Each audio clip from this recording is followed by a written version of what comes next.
hey, hey. You gotta think about it. Think about it. Game Girl. Game Boy. Superstar DJs. Here we go! Hey guys and girls, I hope everyone is well.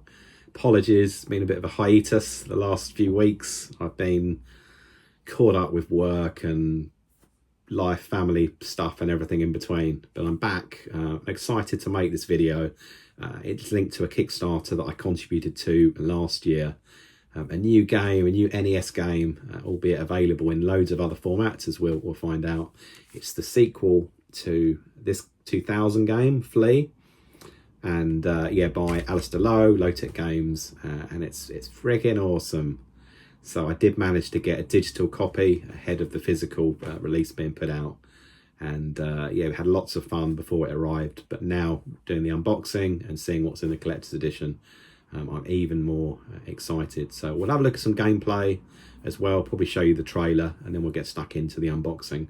Leave loads of links within the description so that you can, if you're interested in the game, there's ways to buy, digital or physical versions. But at the very least, I'd encourage you to follow Low Tech Games, see what Alistair's up to. Always really exciting, innovative, genuinely innovative projects he's always at the particularly in the UK, the gaming, the retro gaming events. He's normally got some presence there, showing a glimpse of what he's up to. And lovely fella.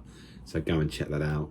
But first things first, let's have a look at the game. So as per the original game, you play as an awesome little flea called Henry.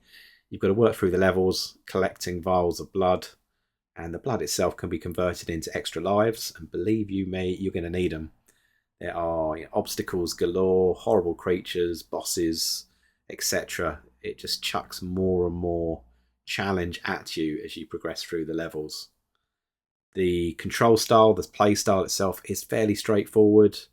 It's one of those games where it is, easy to pick up, but pretty challenging to master.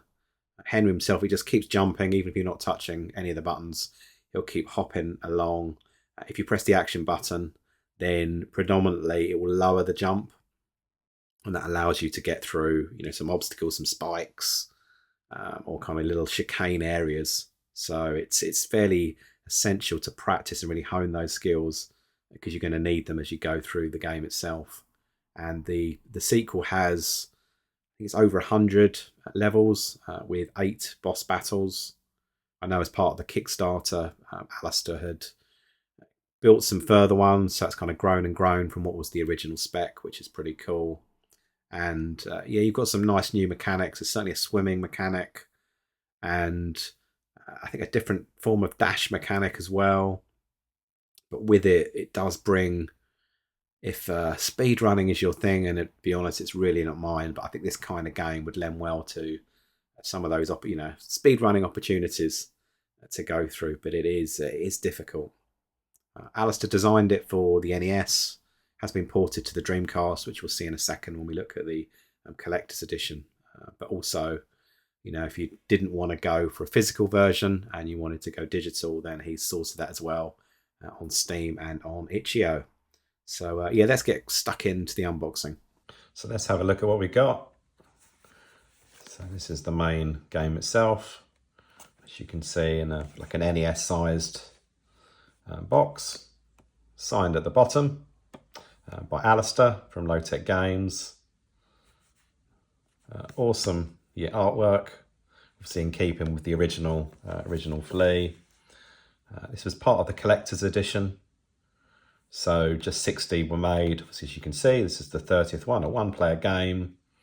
A QR code if you want to go straight to Low Tech Games and check out this and loads of other games that Alistair's done and his projects as well.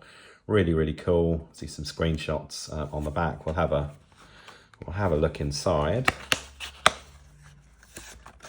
I've got to say it was really well packaged, and he's done a really good job. This was a Kickstarter of keeping everyone updated, and occasionally with Kickstarters things can go a bit quiet. You don't always find out promptly in terms of updates, what's going on, but he couldn't have done any more in terms of communicating from end to end from up front when the game was getting, designed and built, all the way through to the end with the logistics.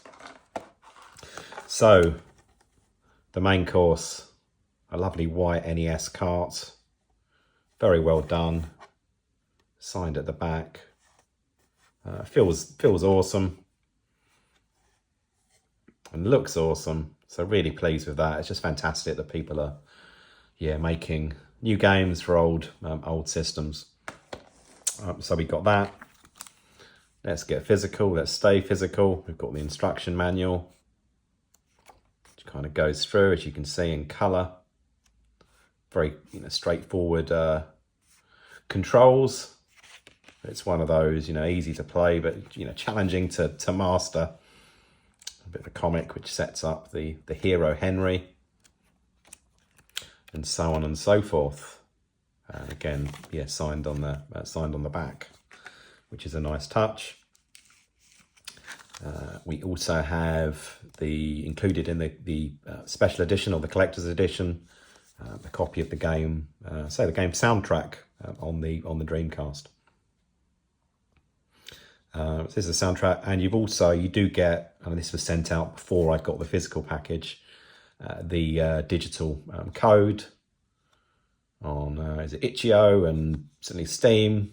So that was good. So you got to have access to the game ahead of getting the physical version. As you can see, the soundtrack is still sealed, and for the time being, I'll probably leave it that way.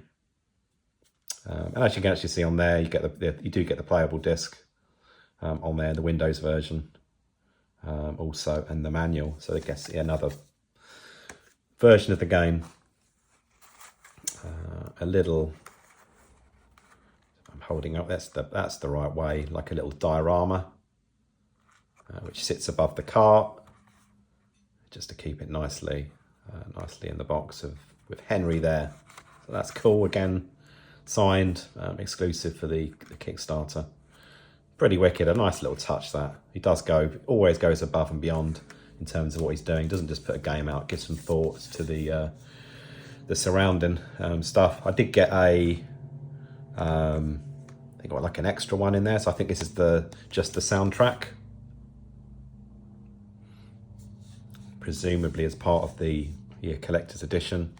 So it seems like I've got the soundtrack on both in two places, but this one's got the extra of having the game as well. So maybe I will open this one, get it on the CD player, which is cool. And Dreamcast version. I have got the original Flea on the Dreamcast, and I'm hoping it will nicely line up when I put this one next to it. Again, 200 of these, 61 available.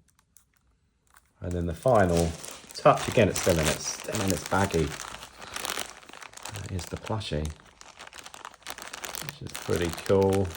Flea arms, so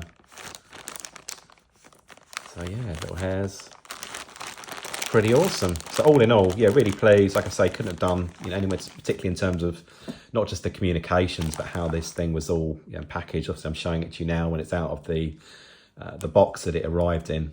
That's it, guys. I hope it's something you found interesting. I'll leave links below in the description so you can check out and follow Alistair, so Low Tech Games. If you're interested in the game as well, there'll be ways to purchase that, be it physical or in digital form. And it's also I recommend following him just to check out his other projects as well, because he's always up to something fairly innovative. I tend to see him around the retro gaming and gaming events in the UK fairly frequently. And there's always a really cool project he's looking at. So enjoy. Catch you on the next one. Cheers.